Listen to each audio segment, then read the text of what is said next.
Grupo ng mga Pilipino pumunta pa sa ibang bansa para lang mandukot. Dahil 7 kababayan natin ang inaresto sa bansang Thailand dahil sa pagkakasangkot sa pandurukot.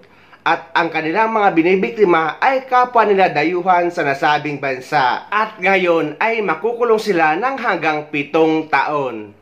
Arestado ng Tonglo Police ang isang grupo ng mga Pilipinong mandurukot noong Lunes, October 21 sa isang hotel sa Phayatay, Bangkok.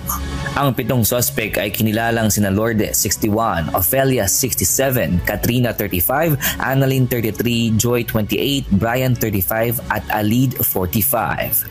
Ayon sa mga otoridad, ang pagkakaaresto ng mga suspect ay kasunod ng reklamo ng isang South Korean na di umano ay naging biktima ng pandurukot sa Sukhumvit Soi 33 sa Watana District bandang alas 6 ng gabi noong Miyerkules, October 16. Bukod pa rito, ilang reklamo na rin ang natanggap ng mga pulis hinggil sa pagkakasangkot ng hinihinalang grupo ng mga mandurukot na namibiktima ng mga dayuhan sa Sukhumvit Asok Business Area.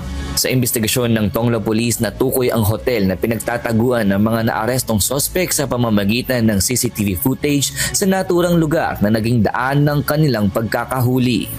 Ang mga arestado ay sinampahan ng kasong nighttime theft na may pataw na 1 hanggang 7 taong pagkakakulong at multang 20,000 to 140,000 baht o humigit kumulang sa 34,000 to 240,000 pesos, dagdag pa ang halaga ng kanilang mga nadukot.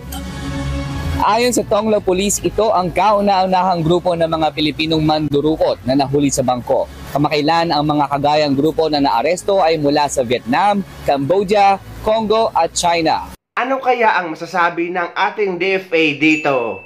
Nararapat ba silang tulungan o hindi? Akala nga natin ay overseas Filipino workers lang ang nag-a-abroad.